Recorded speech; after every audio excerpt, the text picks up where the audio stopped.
Hello, welcome back, everyone. I'm Dr. Dan, and I'm very happy to be here today with you talking about one of my very, very favorite subjects in the study of cinema, which is mise-en-scene.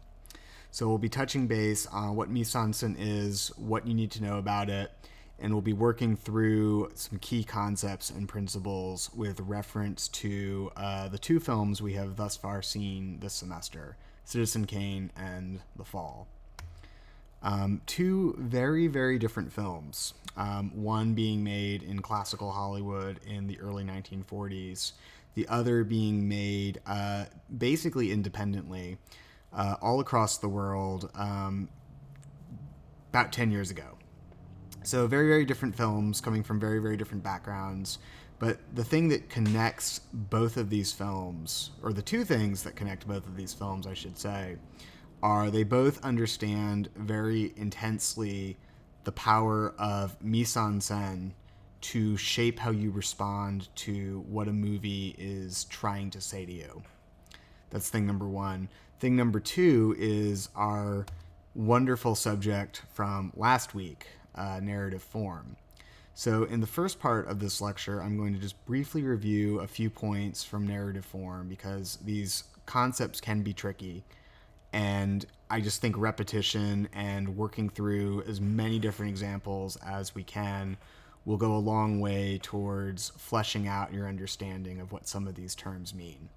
So we'll start with that, and then once we've touched base on narrative form, we'll move ahead and talk more about the nitty and gritty of mise-en-scene and how it's playing out in these two films.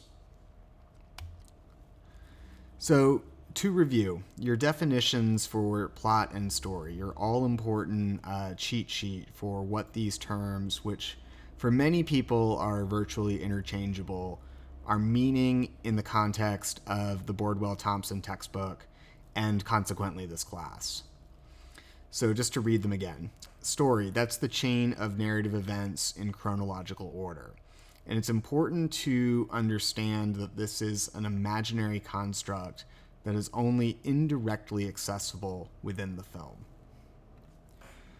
By contrast, plot is the stuff that I think 99% of us are normally thinking about when we use the word plot or we use the word story or even use the word narrative, which is to say that it refers to the sum total of everything that a film shows us, the film's representation of narrative events as they are directly accessible within the film. So again, like terms that have interchangeable meanings when you talk to your friends who are not in this class, or your parents, or just your average Joe on the street, assuming you can find one right now. But for Bordwell and Thompson, these two things refer to distinct aspects of the collective narrative experience. So one shorthand that you can use to keep this straight is to think plot is everything that a film is showing or telling us. Like if it is in the movie, that's plot. But story is, for Bordwell and Thompson, referring actually to an interpretation, something that only happens in your brain as you are piecing together the various plot cues and trying to pull it all together into some kind of coherent explanation about who is doing what to whom at what point in the narrative world of the film. The wonderful thing about The Fall from this point of view is that this is one of the rare films that is directly taking this dynamic, this relationship between plot, things that filmmakers show you or tell you, and story, how we interpret it in our brains. The Fall is taking that and working it into its dramatic conflicts. Like the film is directly about, in some ways, the relationship between story and plot. So just to kind of flesh out what I mean, you know if you've seen the film that effectively the narrative is quite simple. It is about a man, Roy, a movie star, a stuntman, who is holed up in this hospital where he meets this little girl, Alexandria, and he starts telling her this outlandish fantasy narrative that we later learn is really just his way of manipulating Alexandria into getting him sleeping pills. And so the film is really, really clear that Roy is verbally kind of describing these characters and these events, and he's basically giving Alexandria a plot. He's giving her words and events and descriptions. But as you watch the film, you quickly realize that his descriptions are quite sketchy, incomplete, and just downright made up on the spot. And so Alexandria is getting all of this description, all of these plot cues, as Bordwell and Thompson would say. And what she is doing as she hears these words and as she engages with this plot, she starts shaping this much more expansive story world in her head, using not just cues from Roy's plot, like the words and the descriptions that he offers to her, but she's also projecting a great deal of information from her own unconscious and her own past, her own memories, into the space between Roy's words, if that makes any sense. And that is where the story comes from. A really minor, but I think really revealing example of this dynamic that the film introduces really, really early on, and speaks to this tension between a plot that we can kind of see directly in the narrative and a story that we construct in our brains as we engage with that plot. Just look at how Roy sets up the characters in that early sequence where he says, here's our crack team of five heroes. He refers to one of the characters as, quote, the Indian. And having seen that Roy is making a cowboy movie when he jumps off that bridge and breaks his legs, we know that he's referring actually to a Native American. Like, we know that from the language that he uses and some of the things we've already seen him do, that that's what he's thinking about. And that's what he is working into the plot detail. Like, this is the Indian, this is who he is. But Alexandria doesn't really have that cultural baggage. So when she hears this, what she thinks and what you subsequently see her do in her own story world, because remember, all that stuff you see in the images on the right, that's all in Alexandria's head. And so what we see happening in an image like the one on the right is Alexandria fleshing out Roy's rather sparse plot description, like his just straight up description of this, the character is called the Indian. And we see that she's interpreting that in light of her own familiarity with the Indian continent. And that's what her brain does. So you may be kind of thinking, okay, maybe like I see how in a book, or if I'm listening to somebody talk to me about a story, how like this distinction between directly represented plot and indirectly imagined story could be useful. Because when you read a book or you listen to oral storytelling, this is what you necessarily have to do. You have to visualize it. And the writer isn't usually going to give you pictures most of the time. But how does it work in a film, you might be wondering, when you seem to be getting every last little detail imaginable? And I'll go ahead and just say right now that you probably aren't necessarily going to be experiencing something quite as dramatic as what you see Alexandria do with Roy's story when you're watching a film, including this film. But that said, if you really think about it, most films, even the ones that seem to be very, very straightforward, the ones that seem to be trying to tell you everything that is happening in the imaginary world of the film, like without omitting anything, without shuffling up the order, like even those films will generally have one or two moments where you learn about something that a character that happened before the film started, or you learn a critical piece of backstory about who these people were before they started rolling cameras. And usually the film does not lay that stuff all the way out at the beginning. Like, most films don't give you a cheat sheet telling you this character was born in this year, this is when they moved to this location, and blah, blah, blah, blah, blah. They dole it out over the course of the entire film's runtime because clumping it all up at the beginning would be really boring. So the logic goes. And so you see something like this happening in the fall, where this is all information in the fall that is happening before the film is ostensibly starting. This is all like backstory. And we get this information at different parts in the movie. Some of it we learn through dialogue, kind of at the midway mark. Some of it we learn kind of at the beginning, but we don't necessarily have the full picture yet. And some of it doesn't actually... the full kind of picture of motivations for why these characters are doing what they're doing doesn't really come out fully until the end of the movie.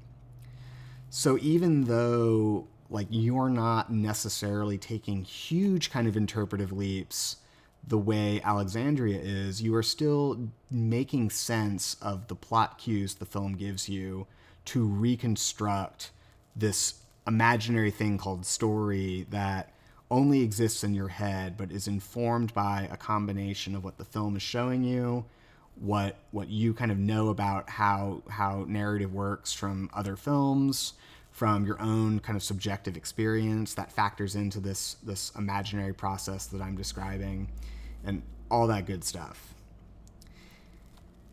So this is all just a really fancy way of saying that you should keep thinking about and studying narrative form when you look at all of the films that we are going to be studying together this semester. And the reason that you want to be thinking about narrative form and you want to be thinking about this seemingly convoluted plot and story distinction is because it really speaks very directly to the strongly emotional and deeply mysterious connection that artists have with their audiences. And if you really think about like how plot refers to, for Bordwell and Thompson, the things that the filmmaker is showing us or telling us, and story for them refers to how we interpret these cues in light of any number of different things that may be floating through our brains, that goes a long way to explaining everything from misinterpretation, why like we can watch the same movie but maybe draw dramatically different opinions about what it means. But it also speaks to the way that in the best stories, the best films, this process of narration is really a dialogue and not a monologue, meaning that a filmmaker who is really, really good at their craft knows that they must leave something unsaid. They can't tell you everything about the story in the plot, in what they directly show you or tell you, because to do so would be to rob the audience of that right, that privilege to interpret those gaps in light of any number of variables that the filmmaker can't anticipate. And I think the beautiful thing about both Citizen Kane and The Fall is how directly they represent and engage with that process through their narrative content. So this is a big thing that you should definitely think about, talk to your TAs about, shoot me an email. I would love to, or come to my office hours. I would love to discuss this dimension of The Fall in greater depth. It's really a remarkable film from a narrative point of view. And this is a great way to demonstrate participation or clarify questions that you may have. Shoot me an email, set up an appointment. We can totally talk this stuff out. But what I want to do for the rest of the lecture is shift focus to the big thing that I asked you to study and process for this week, which is Mise-En-Scene. And I want to start by just giving you kind of a cheat sheet, so to speak, for what particular topics I'm going to want you to really zone in on when you return to the reading before the exam, our first exam, which will take place at the midpoint of the semester. And there are 4 components of Mise-En-Scene that Bordwell and Thompson really zone in on in particular. And they are settings, props, costume, and makeup, lighting, staging, movement, and performance. So we're going to go into more detail about each of these points in what remains of the lecture. But as I've been harping on over and over again in these talks, I can't say everything. So you should not see this as your substitute for reading that very, very lengthy Bordwell-Thompson chapter. And the reason I say that is because they have gone out of their way to load that sucker up with so many wonderful illustrations. And if you have the most recent edition, you will get like a lot of really, really up to the minute films. Like they really, really do a good job at illustrating what the various categories and subcategories of Mise-En-Scene are referring to. And so you really need to go and study those examples as much as you can, because, spoiler alert, I will be throwing vocab terms that are bolded, like bolded vocab terms, underlined vocab terms that are in that chapter. I'm going to throw some of those on the exam, and they may not necessarily show up in this lecture. So take good notes on that chapter. Like go to each of these categories and have some flashcards ready to go when you're studying for the small variations in lighting, for example, like 3-point lighting. You should be aware of a definition for that, even though I'm not going to say much about it here. So that's just your disclaimer for how to do really, really good on the tests. And we will see how many of you were listening when test day comes around and I ask questions about some of those bolded vocab terms. So fun times ahead.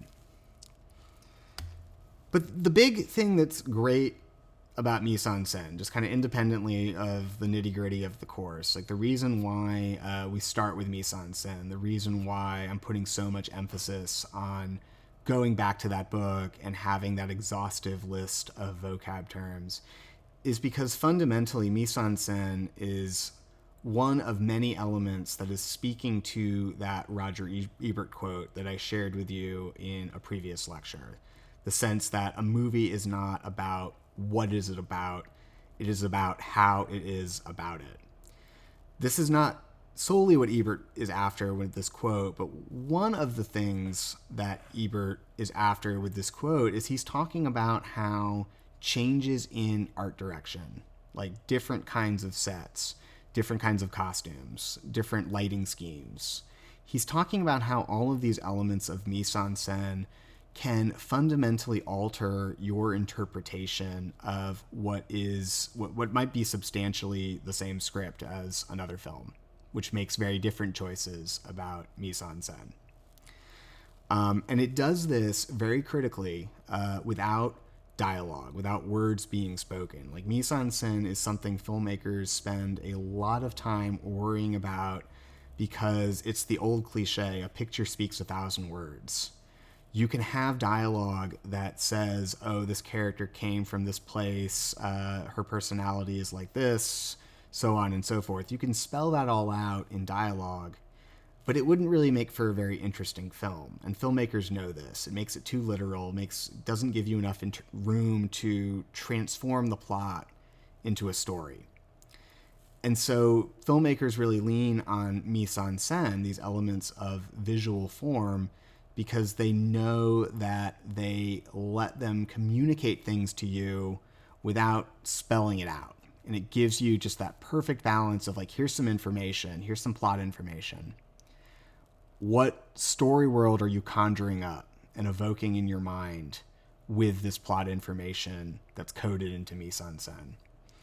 And that's where the fun comes in, because we're seeing the same thing. You know, you and I might look at the same film, see the same image, but I might say, that's a really happy image. I feel like this character is very happy. And you might be like, no way, man. Like, that character's just sad and depressed, and that's where I'm seeing, that's what I'm getting from this mise-en-scene. So it's a really important element.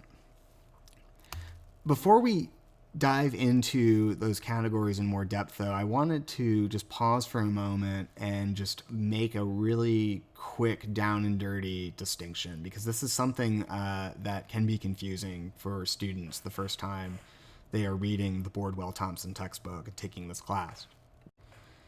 And that question is, what is the exact difference between mise-en-scene and cinematography? Because like with story and plot, if you ask the average Joe on the street what these terms mean, you may get basically people saying they're the same thing. Like, these are the visuals. These are all the things that you can look at in a film. And that works well enough when you're having casual conversations about movies, just to kind of lump it all in under the umbrella category of visuals. But Bordwell and Thompson have a very, very specific reason for breaking this broad umbrella category of visuals into two different categories. And what they basically have done is they have said that mise-en-scene for them is referring to everything that is in front of the camera. So everything that like you can actually see in the narrative space of the scene or of the film, that's an element of mise-en-scene. By contrast, cinematography refers to visual elements that are behind, or in some cases inside the camera. Things that are related to that machinery of image making that have an impact on the quality of what you're looking at, the quality of the image, like what it looks like, but aren't directly in front of the camera and part of the reality of the scene the same way that mise-en-scene is. So when you really look at the different components of mise-en-scene, you will see how each and every single one of these is something that happens before the camera or in front of the camera. Even lighting. And I'm going to pause here on lighting, because lighting is the place where Bordwell and Thompson sort of deviate from the average layman's perspective on what these terms mean. Because for most people, including many people in Hollywood, in the movie industry, lighting is something that refers to the cinematographer's job. Like, the cinematographer is the one who, in consultation with the director, comes up with like what kinds of lights, where do we put them, like how do we light the actresses and the actors, and so on and so forth. Whereas all the other things on this list are broadly split between a couple of different like departments. Like, art direction is the umbrella category for everything ranging from settings, props, and costumes to even questions of blocking sometimes will involve the art director, so that you can make sure the actors are visible and all that technical stuff. But for Bordwell and Thompson, lighting is still part of mise-en-scene and not cinematography, because it is something that is just, it's in the scene. Like, when you look at a scene and it's lit by sunlight or by candlelight or anything in between, that's in the scene. Like, that's a thing that the actors are dealing with. It's a thing that the characters are interacting with. Not quite as visibly and as obviously, yes, as settings, props, or costumes and all that stuff, but nonetheless, it's in front of the camera. And that's why for Bordwell and Thompson, lighting is a category of mise-en-scene, even though on the set, that's often the cinematographer's job. It's because it's in the scene. We'll talk more about elements of cinematography that are much more like behind the camera kind of stuff, and that includes everything from filters to lenses to angles. Just that will refer much more directly to things that you're doing with the camera to alter our perception of the elements of mise-en-scene that are in front of the camera. So just really make sure that you keep that one clear, because that will be really important come test day. So let's break down some of these these categories of mise-en-scène in greater depth. And just another disclaimer, at the risk of repeating myself, but I'm not going to be exhaustive here. I'm going to be selective. I'm going to give you a few important things to be aware of when you read and reread the Bordwell-Thompson chapters. But I'm not going to go into everything because there's no time, and frankly, Bordwell and Thompson do such an amazing job with their examples that you don't need too many extra things from me to, I think, make sense of those categories. So this is going to be your selective overview rather than your exhaustive, super comprehensive, everything you need to know how film analysis works. So too long, didn't read? Read the book, because I'll be asking you questions about it. But setting, there are a couple of broad choices that filmmakers have to make about setting. And I'm just going to run through some of these broad options and give you a sense of how they might affect this plot to story conversion thing that I was telling you about momentarily ago. The first big decision that filmmakers have to make, they have to decide whether they're going to use real-world locations or studio sets. And it seems like maybe an incidental choice, but it's really not, because it ends up having an enormous impact on everything from the practical logistics of filmmaking to the tones and feelings and interpretations that your audience and your viewers are going to be drawing from the film. And specifically, for example, like real-world locations, the classic adage is that they can be cheaper than sets, because you don't have to pay carpenters and art directors money to build things. You don't have to get resources. You don't have to get a space in which to construct a set. The location's already there. But the flip side is that you don't have as much control over that location as you do with a set. So if the scene is calling for a really sad and gloomy atmosphere, and you're going to the set hoping that you're going to get a rainy day, you might show up and say, hey, there's a lot of sun out. How are we going to make this scene sad with all this sun? And maybe there's a creative way to do that, but when you have a set, like, those kinds of problems go away, even as you suddenly then have to worry about like money and scheduling and building things and all that fun stuff. The other thing that filmmakers have to think about when they are thinking about setting is, what is the relationship of that setting to other elements in the frame? The big one being the actors, the characters. Are you going to frame your sets in such a way that the actors look like tiny little dots, and you want your audience to see how big those sets are? Or are you going to be relegating the set to background and not really framing it in a way that calls attention to it, but instead are going to be using it just as a background for underlining the actors and calling attention to what they're doing in the frame?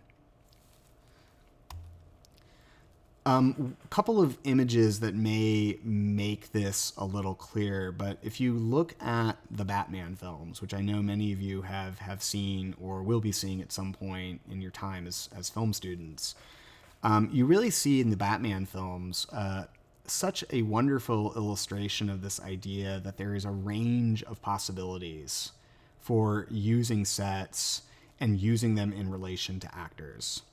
So the top image shows Tim Burton's 1992 Batman Returns, which for my money is probably Tim Burton's best film that's not Ed Wood. Really, really wonderfully expressive Gothic architecture in that film. But you can tell that this is not something that they went out and found. Like, Tim Burton did not send location scouts out to cities around the world until he found that particular like set of statues and that Christmas tree. No, he built this in a soundstage because he is working at that point in time in like the middle of like not only Hollywood, but the middle of one of the biggest and most profitable Hollywood studios, Warner Brothers. And so he has a lot of money and time and talented people at his disposal. And so he's saying, hey, like, I'm going to put these people to work and give them, like, make them make something for me that is 100% going to conform to these drawings that I like to do, and will give me 100% control over the moods and the tones that I want to bring to the Batman story. And you will see, too, how he has frames a lot of these shots in order to emphasize this architecture. Having put his staff to work building these colossal sets, he's damn sure going to want to show it off. And so you have a lot of the shots in the film kind of framed from these longer perspectives where what we are noticing is not so much the actors, but rather the environments, the costumes, those elements of mise-en-scene. And for some people, this is the big criticism of a Tim Burton film like Batman Returns or his other films. It's just they subordinate the acting and the characters to visual style. But for the admirers of this film and Burton's other films, that's also the power, is just seeing how film can create these vistas that literally just don't exist in the world and sort of transport you to them for a few hours. So that's Batman Returns. The Dark Knight, by contrast, you can see takes a very, very different approach to both of these questions of what kinds of sets do you use and how do you use them in relation to actors. So Christopher Nolan is mostly, although not exclusively, we should note, using real locations for his Gotham City. He's not sending art directors into these colossal sound stages to build these expressionistic vistas. He's sending location scouts out to a number of American cities. For The Dark Knight, much of The Dark Knight was shot in Chicago. Dark Knight Rises pieces together bits of New York City and a little bit of Pittsburgh, where my wife and I live in the off season. And he is kind of cutting that together with some soundstage footage that he is shooting, mostly of like the interior locations. But generally, he's using real-world locations, and the reason he's doing that is because he is trying to give the sense that the Batman films are not taking place in this alternative comic book universe. They're taking place in our world. The things that these characters do, they're not the crazy harebrained schemes that would only happen in fiction. They're things that could happen in everyday life, like a bank robbery, which is what you're seeing basically in this shot if you haven't seen the movie. So he's sacrificing a lot of control over the art direction and the settings for the film by going to a real world location. But Nolan is making that choice, even though it's really kind of a pain in the ass to like shut down a chunk of Chicago to shoot a scene from a movie, even a short one. He's doing that because he wants that feeling of realism and believability that only a real location can really give. And the other thing that he's doing differently from Burton is he's putting more focus on the characters. And you'll often see Nolan in this film and in other films go in for these medium shots or these close-ups, these closer shots. And, you see the background. You see the background very clearly in this image. But that's not often what he wants you to be noticing and thinking about. The background truly is, in many of Nolan's films, just a background for the human dramas that are playing out closer to the camera, that's the opposite of what Burton is doing, where it's the backgrounds themselves that really have the most life in a Tim Burton film. So anyway, I could riff on these images for a long time, but I think you get the idea. Like two different interpretations of what is fundamentally the same cinematic universe, but these decisions about whether to use real world settings or studio sets on the one hand, or on the other hand, the decisions about whether to pull back and show the set or zoom in and show the actor, that ends up changing your experience of what these stories are about, not just on a literal level, but of course also on a metaphorical or symbolic level. So Citizen Kane is a great film to look at when thinking about these questions of the value of sets, because Citizen Kane is a movie that takes place almost exclusively, if not exclusively. 95% of this film is taking place on a soundstage. And I'm opening with this image of Xanadu, which is one of the first things you see in the film, just to underscore how much the film announces this from the outset. This is not a film that is trying to really fool you into thinking that these locations are real locations. It is a film that celebrates the fact that it is it's a soundstage movie. And it's kind of doing that for some of the same reasons that Burton's Batman films do. And it's worth noting that Burton's Batman films take a lot of direct inspiration from Citizen Kane. So look for that. Look for those very specific and very direct allusions to Kane in Tim Burton's work, because you'll find them. But he's announcing this. He's doing this partly because he wants you to really fall in love, as he did, as Orson Welles did, with the movie making machinery, the way that films can use the talents and the resources of so many talented individuals and create a totally fictional world that doesn't exist anywhere except on the screen and in our minds. The other reason that they are going with sets instead of real world locations is because it gives them maximum control over the visual style of the film. Like Orson Welles, the director and co-writer, had a lot of ideas about how to communicate information about characters visually without a word being spoken, and he didn't want to run the chance that it would rain when he needed a sunny scene. Later in his career, he would be way more into that thing. Like if you see his later films, you'll actually see him really embracing real-world locations. But here, he didn't want to take any chances. He wanted to be 100% sure that if the shot called for a dark and unsettling mood, that he could create that using matte art or lights or some combination of other tools. So I've a couple of more images that I want to show you to illustrate the value for Orson Welles and Citizen Kane of going with artificial sets instead of really existing locations. First of all, it's worth noting that these shots are exceptionally dense. Like so many other images in Citizen Kane, there's a lot of density and detail being packed into these images. And it really goes to underscore the obsession with control that Orson Welles had on this film. And you couldn't really achieve, at least not, especially not in 1940 when this film was being made, you could not have achieved such density of detail and such complexity of composition on a real world location. Like it just simply was not possible. There was too many things to coordinate in the frame, too many lights were involved. Like everything had to be completely under control for these images to actually like even show up and be remotely legible, as opposed to just being like a chaotic mess. So that's one reason why it's important that they went with these artificial sets instead of real world locations.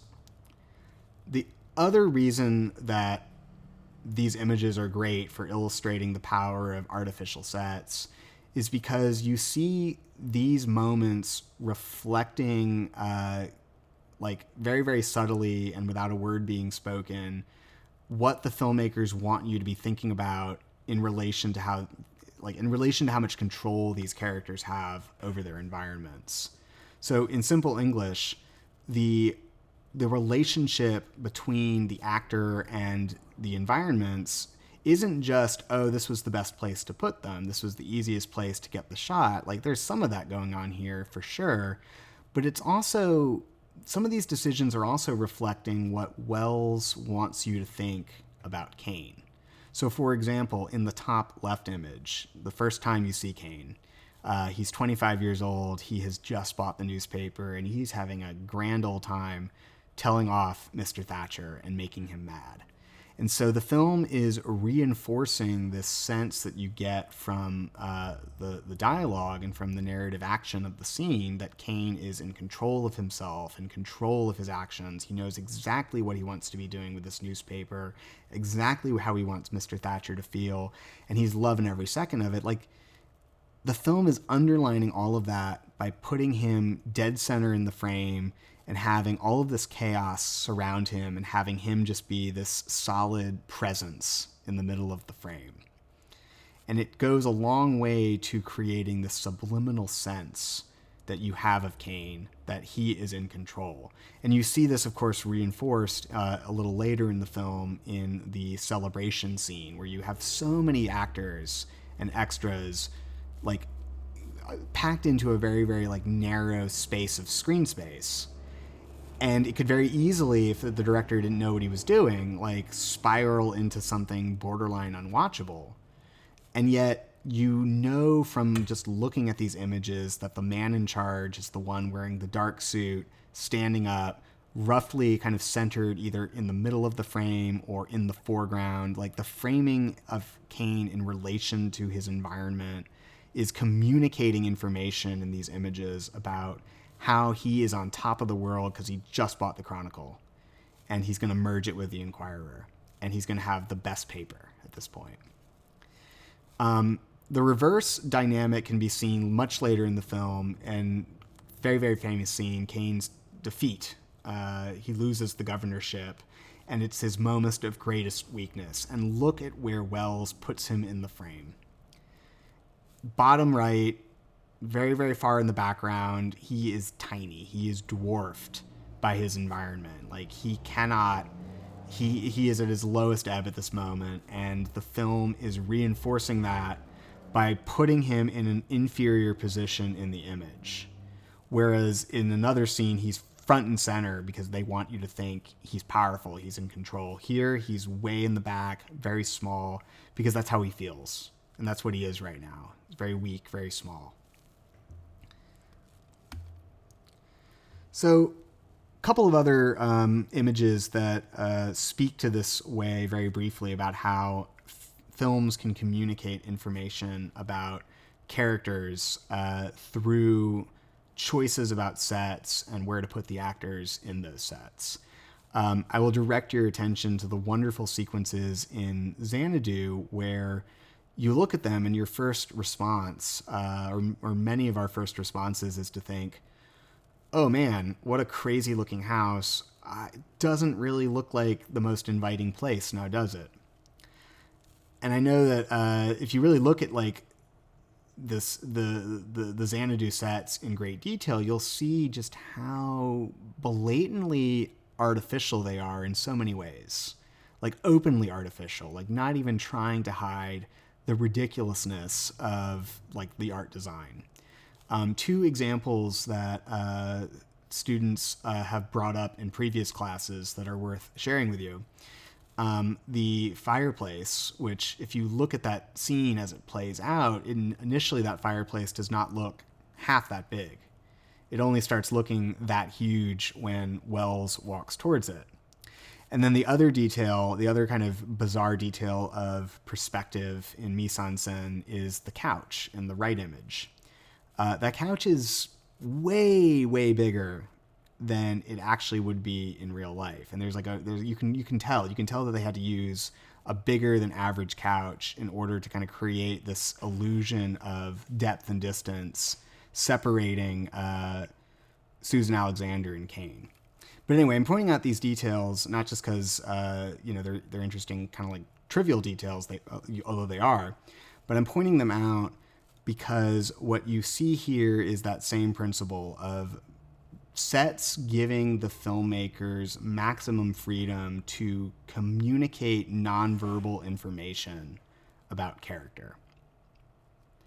So you see that throughout the film, and it's really, really, really interesting. So go back and look for some examples the next time you're watching Citizen Kane, as you will certainly be doing if you stick with the film major for the next couple of years. Okay, so I want to shift gears to talk about the mise-en-scene in the fall, specifically the settings in the fall. But before I do that, it's a great idea to pause here and give you a little bit more information about the film's director, Tarsem Singh. And as we move forward through the class, I will periodically, not every single time, but periodically, I'll pause to provide background information about the filmmakers, particularly if they're coming from what you might think of as a non-traditional background, not necessarily coming to film through the usual channels, assuming that those things even exist anymore. And Tarsem Singh is a really interesting case study in this respect because his path to making something like The Fall was quite circuitous. So as you can see, he was born in 1961 in India, and most of his career has not been concerned with major motion pictures, as they say. It's actually, he's more known in the industries for his work on music videos. He directed a number of important music videos for REM, for example, in the early 90s.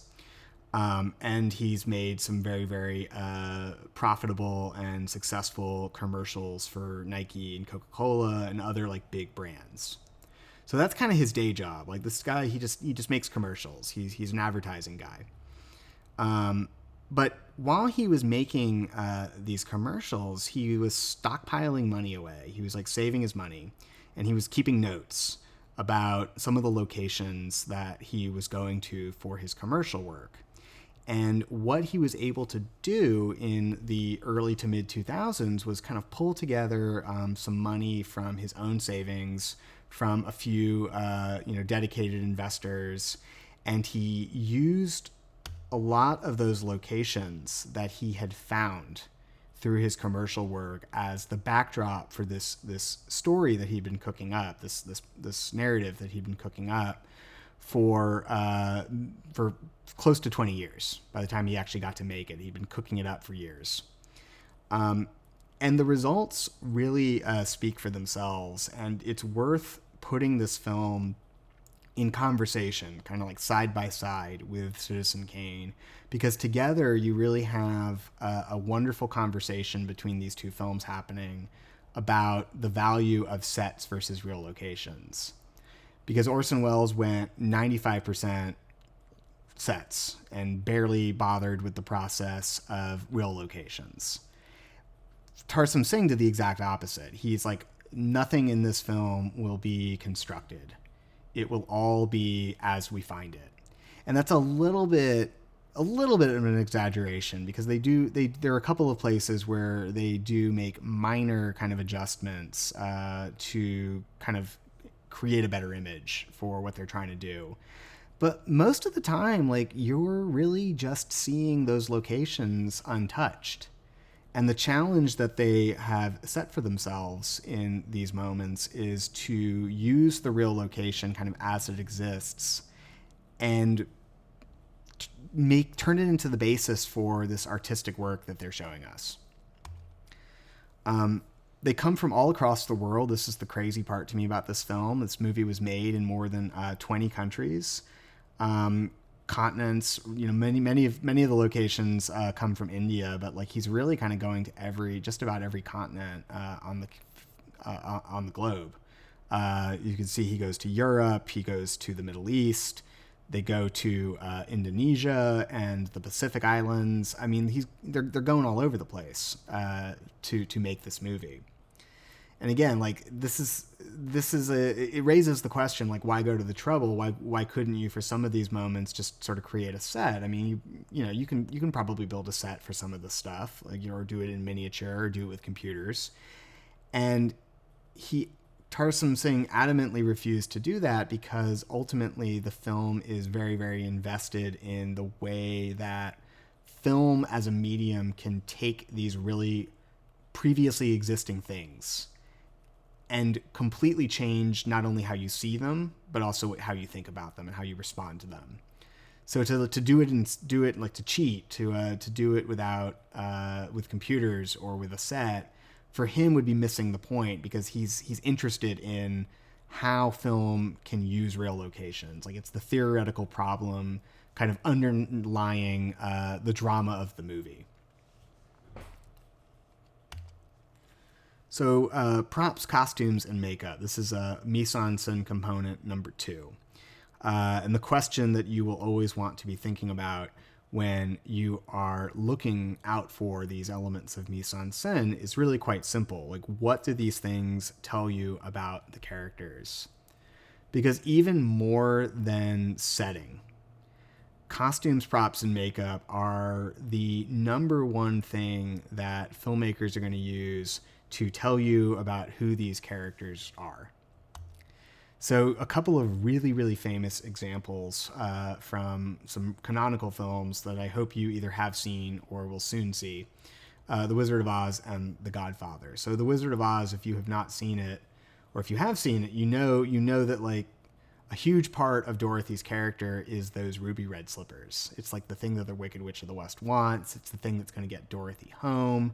And it ultimately comes to embody so many of her desires and hopes for herself and for her friends, and without a word being spoken.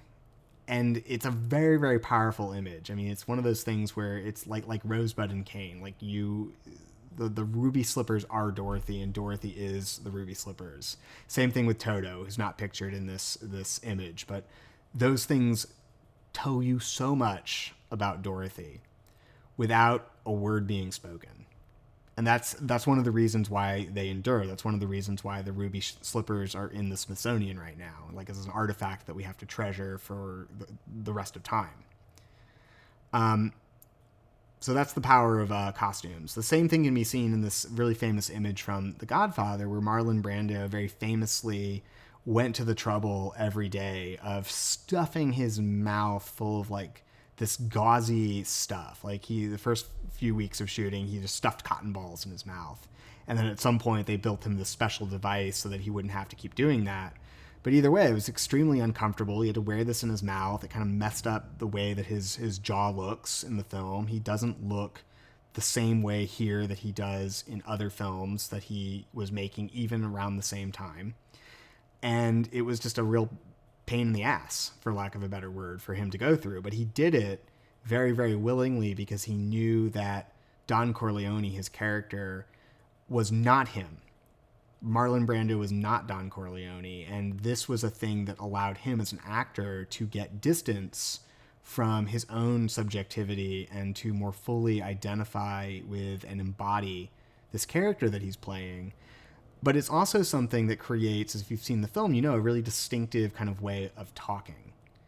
And that really distinctive way of talking, you know, is just the tone of voice, the patterns of speech, just the sort of slight gestures that Brando could do with his mouth, because he's wearing this like thing, his cheeks are stuffed full of cotton, tells you as much about who this character is, like what kind of gangster he is, as anything that he says or does.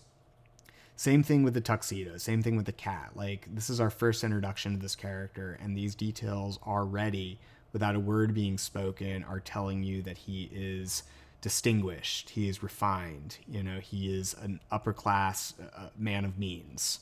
He is caring and loving. He is not cruel or thoughtless. He has a sensitive side. Like, all of these things come through from costuming and props, and only secondarily from dialogue. Citizen Kane is another great case study in the importance of props, costumes, and makeup, because they, as you can see, the film is famous for them.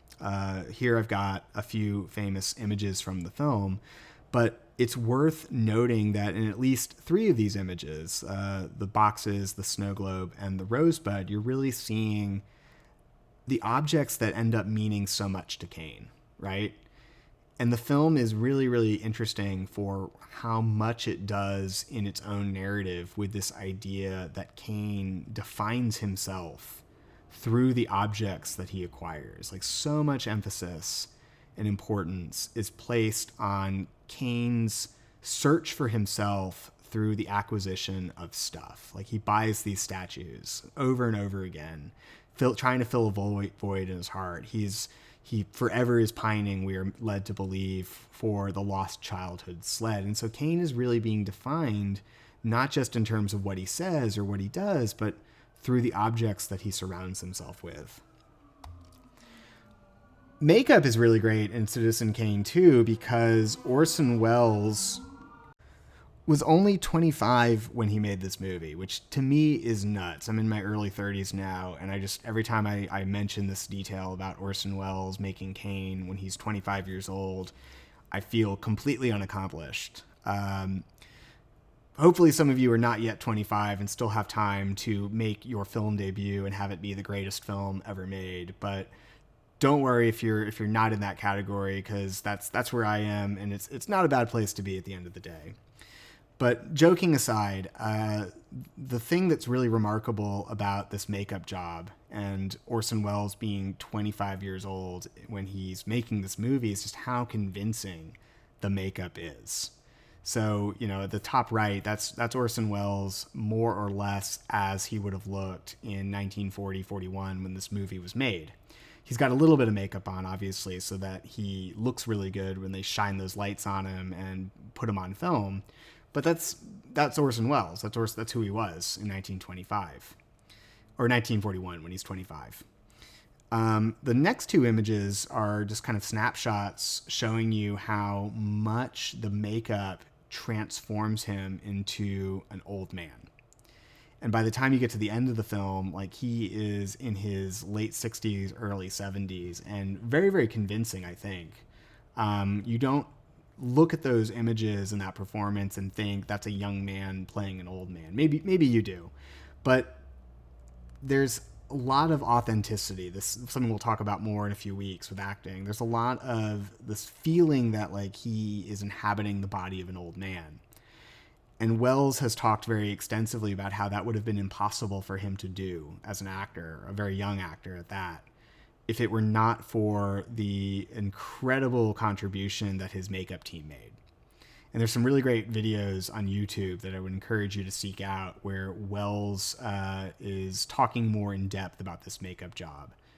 Really, really revealing, really, really interesting. Costumes, of course, we can't neglect costumes, and I'm highlighting Susan Alexander for costumes because so much of her character, it's again the same old song and dance, is being shaped by what she wears.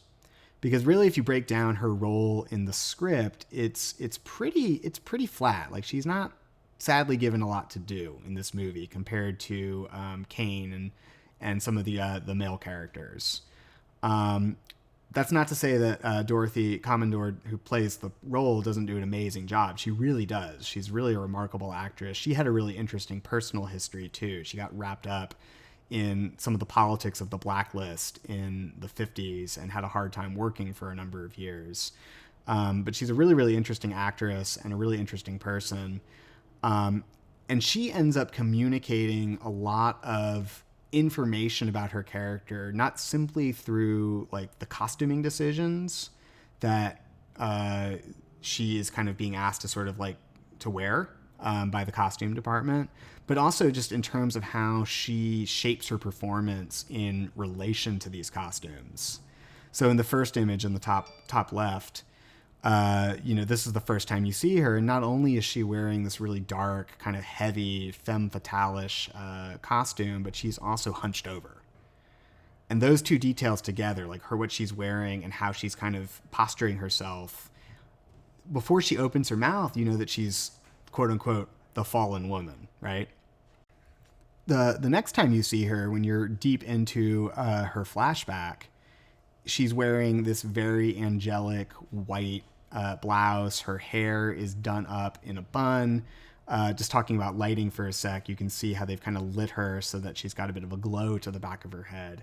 And she's sitting up very straight, very prim and proper, hands folded across her lap, a respectful distance from the older man, who, as you can see, is kind of leaning in a little bit, seems to be kind of playing the role of the dominant, partner in the pair at the moment.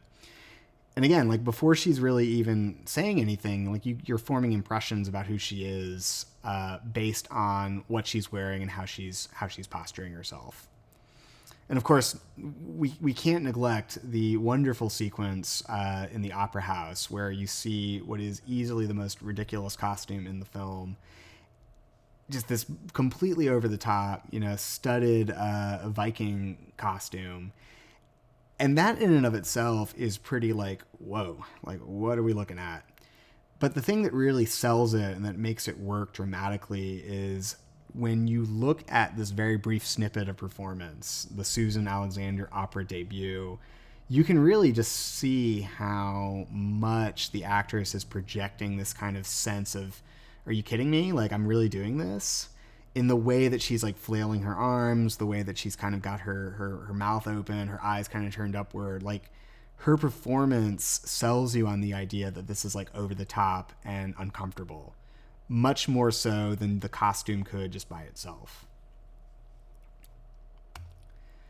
So the fall, I won't have as much to say about how these things operate in the fall because I think this is a great thing for y'all to discuss, as I'll suggest shortly, with your TAs, Jonathan and Katie, in discussion section.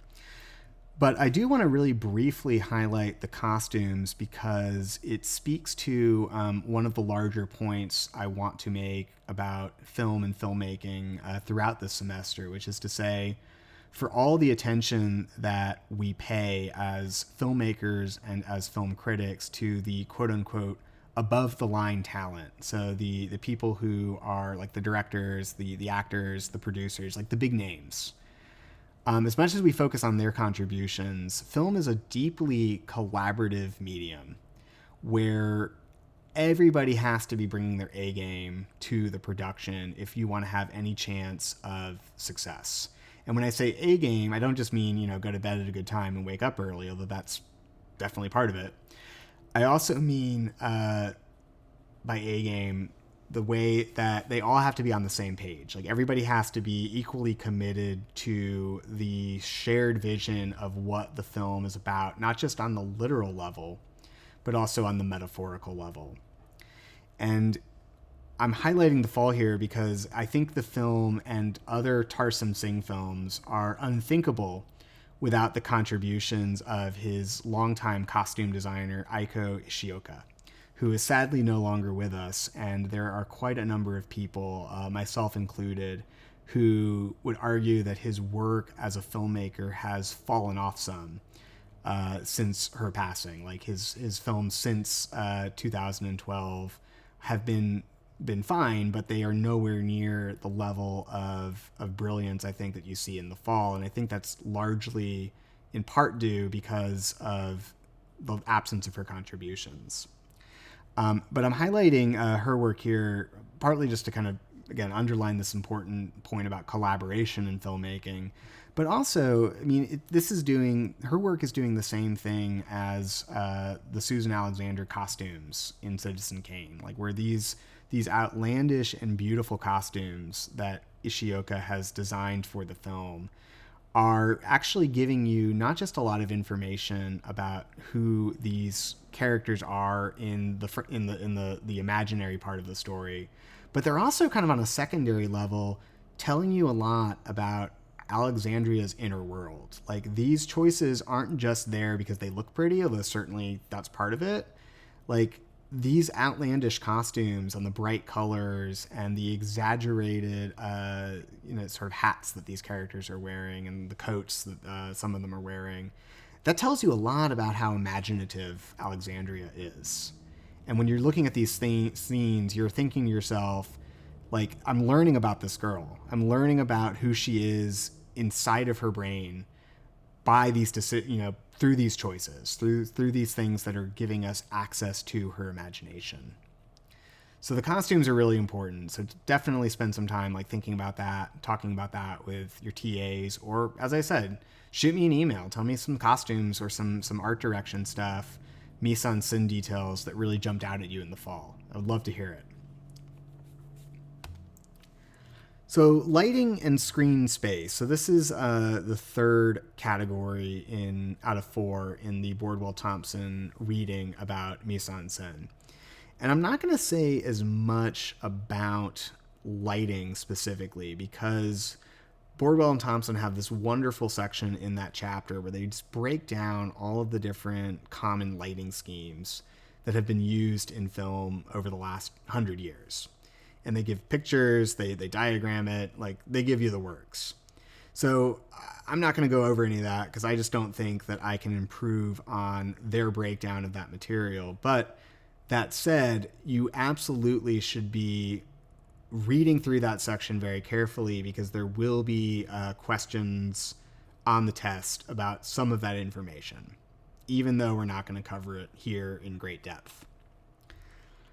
What I want to give you, rather than an exhaustive list of terms, is a series of questions that filmmakers ask themselves and that we as future filmmakers or practicing filmmakers or film critics and theorists should also be asking ourselves when we engage with this medium. So how much light, for example, is in the scene? Is there a lot of light? Is there not a lot of light? Is it evenly lit, or are there patches and shadows? Where's the light coming from? Is it coming from beneath, from above, from the sides, from a source in the scene, from a source that's out of the scene? How much light is there, and how would you describe it? So that's one big question that you want to ask. Screen space, which we will touch on, I will show you some slides for in just a moment. It's another set of questions, a related set of questions. How much space does the image reveal? Is there a lot of space between objects in the foreground and background, or is that space shallow or not that pronounced? So again, Bordwell and Thompson, great examples in their book, but here's a couple of images that will illustrate the difference between shallow and deep space in film.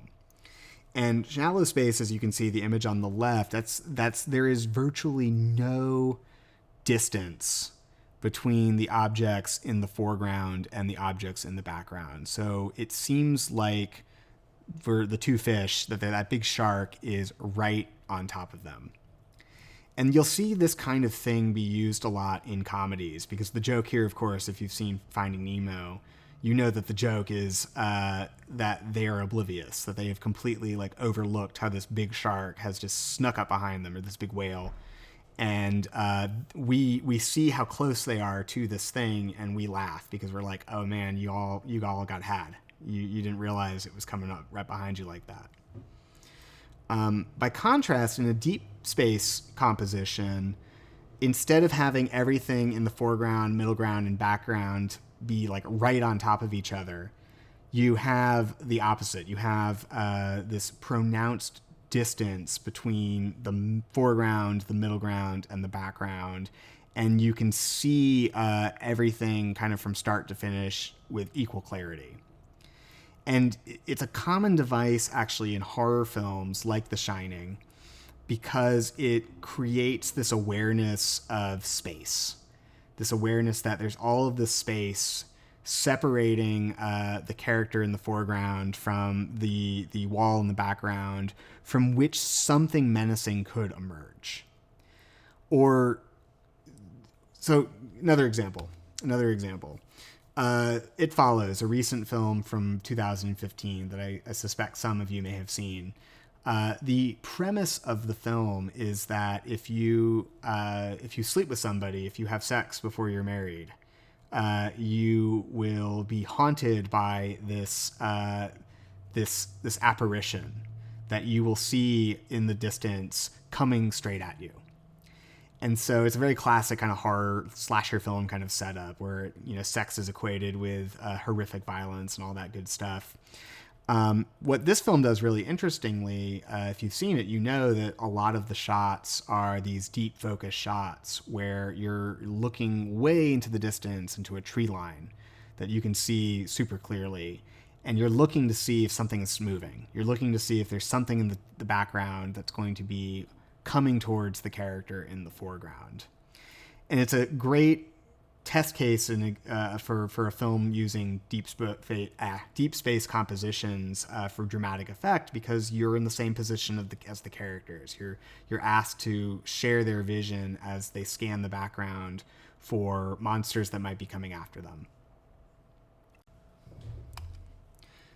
So a couple of examples of both shallow and deep focus compositions in The Fall. This, of course, is a deep focus composition because you can see elements clearly layered: foreground, middle ground, background. In the foreground, you have Roy and the very blood red flag. In the middle ground, you have the horses and the other companions. And in the background, many, many miles in the distance, you have those majestic mountains. And you can see those levels. You can see that there is distance between foreground, middle ground, and background. And you can also see everything in the foreground, middle ground, and background with equal clarity. And you'll see this kind of thing throughout The Fall. Like, The Fall is very, very fond of these compositions where you have characters placed in the foreground, and then way in the background, you can see some huge building or some enormous mountain range. And the film is doing this really for a very, very simple reason. It's trying to create a sense of scale. It's trying to create a sense of spectacle. It's trying to make you think, oh man, these are really some crazy looking places. And they clearly are huge and big because these characters look very, very tiny. So to some degree, like, these shots help the filmmakers create a sense of scale more effectively than they could if they didn't layer the image in this way. If they just showed you the mountain range, you might just be like, oh, that's a mountain range, but you wouldn't have any sense of how big it was because it's those figures in the foreground that communicate that to you. So you see basically in The Fall this deep focus, deep space composition style being used to create a sense of spectacle and scale, to really kind of remind you that these are real locations that are being pulled into the narrative of the film. You also see, although a little bit less frequently, I would add, these shallow focus or shallow space compositions in The Fall. This is a great example from near the end of the film when the 5 characters are storming the governor's mansion and trying to take him down. And you can see that there's not a lot of space between objects in the foreground and the objects in the background. It seems like that wall is right on top of them.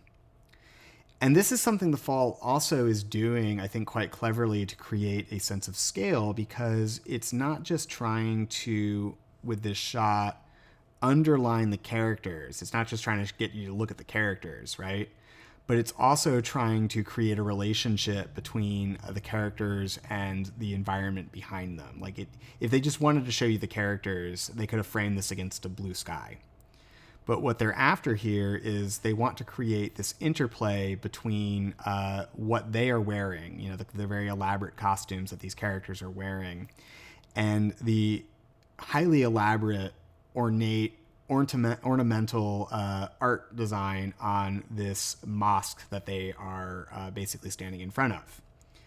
And part of the point is, again, it's a strategy for triggering your awareness about these real locations, for getting you to sort of marvel at how the filmmakers are taking these real places and pulling them into their narrative. And so the you might have the same story, you might have the same actions and the same basic plot if they had framed this shot or some of these shots in different ways, but you would be losing that sense of spectacle and that connection between character and place that is so essential to the film if they had framed it in a different way.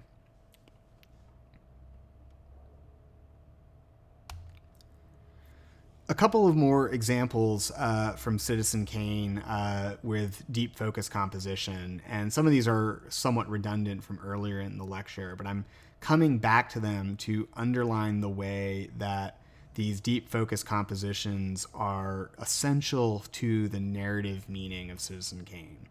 Like, when you see these deep focus compositions being used in Citizen Kane, they are almost always giving you some kind of information about Kane's power or lack thereof in relation to his environment. So when you return to Kane as you study for the exams, be on the lookout for those, because you'll want to have some of these examples in your back pocket. A couple of other great examples that speak to this point, and I can virtually guarantee you that there will be questions about some of these scenes and sequences on exam number 1. But look at the very famous scene where you see Kane as a young boy, and look at how he is framed in that shot. Like, the smallest figure in the frame is enclosed very literally within the window frame. And it all is happening at the very moment that Kane's mother is signing away his life to Mr. Thatcher. The moment when Kane has the least control over who he is and his destiny. This is how Wells chooses to frame him. That wasn't an accident. That was 100% deliberate.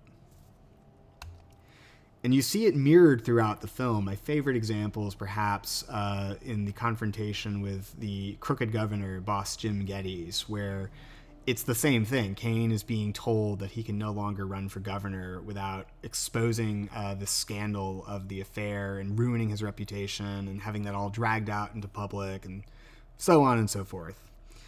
And Wells is choosing at this very, very critical moment not just to frame Kane in the same position that he was in before, like way back in the back, the smallest figure in the frame, enclosed by other things, like framed by these other characters, but he's also in shadow. And these are devices that, again, like, without them explicitly telling you that Kane feels small and out of control, and that he's being unconsciously reminded of this earlier traumatic moment where he did not have control over his life. They don't tell you any of that in the dialogue because it would be ridiculously too on the nose. But they communicate it to you subtly through framing. And so again, like, if these films are not your favorite, I'm bringing this up because I'm hoping that even if you're not like in love with these films, you can at least appreciate how intricately they are using the resources of Mise-En-Scene to communicate to you something about either the characters in the film, like the plot, like what's happening, like the story, all that good stuff, or in another level, maybe like communicating to you something very basic about how stories work in cinema. So definitely pay attention to the mise-en-scène when you're looking at these films. It's really one of the most rewarding things that you can do when studying a movie, is to ask questions about mise-en-scène. And to that end, I'm just going to suggest a few discussion questions for you to consider while you are reading or rereading the textbook, or watching or rewatching the film. And these are absolutely things that you should bring up with your TAs, who I will be sharing these questions with in advance of class meetings. And so this is a wonderful thing that you can bring to them and talk about as you are working through the material on your own time. But one thing that I would recommend that everybody do as a means of internalizing this material and learning it and studying it for the exams is to identify memorable examples of each of those big elements of mise-en-scène in the fall. And you can really do this, frankly, for any film. Like, you can do this for Citizen Kane, you can do this for Raise the Red Lantern, Do the Right Thing, just any of the films that we're going to be talking about, you can do this exercise with as a study tool. So identify some memorable elements, and then the questions you really want to think about are, how is this contributing first and foremost to your literal understanding of the film's story? Like, what do the costumes and the sets and the makeup and all that, what does that tell you about Roy and Alexandria, like their goals and motivations? But also, on a less literal, more abstract, more thematic level, what are these mise-en-scène things doing for your sense of what the film is about, kind of underneath all of the nitty-gritty of story and plot? And the fall is very explicitly concerned with these questions about the relationship between, for example, a storyteller and an audience member. And it's very overtly reflecting on why stories matter and why they're important to us and why we keep telling them and listening to them and do in so many different media and for hundreds of millions of years of time, it would seem. What are any of these mise-en things doing for that? How are these mise-en-scene decisions shaping or contributing to your more abstract understanding of what the fall is really about? So good things to think about and talk about with your TAs. Feel free to email me any thoughts or questions you may have. I'm really, really excited to hear what some of you have to say about these films. And so just don't be shy. Don't hold back. If you have thoughts, you have questions, that's what we're here for. So don't hesitate to send us along some stuff. All right, y'all. Hopefully you found this useful. Catch you next time when we look at cinematography, the other visual element in film.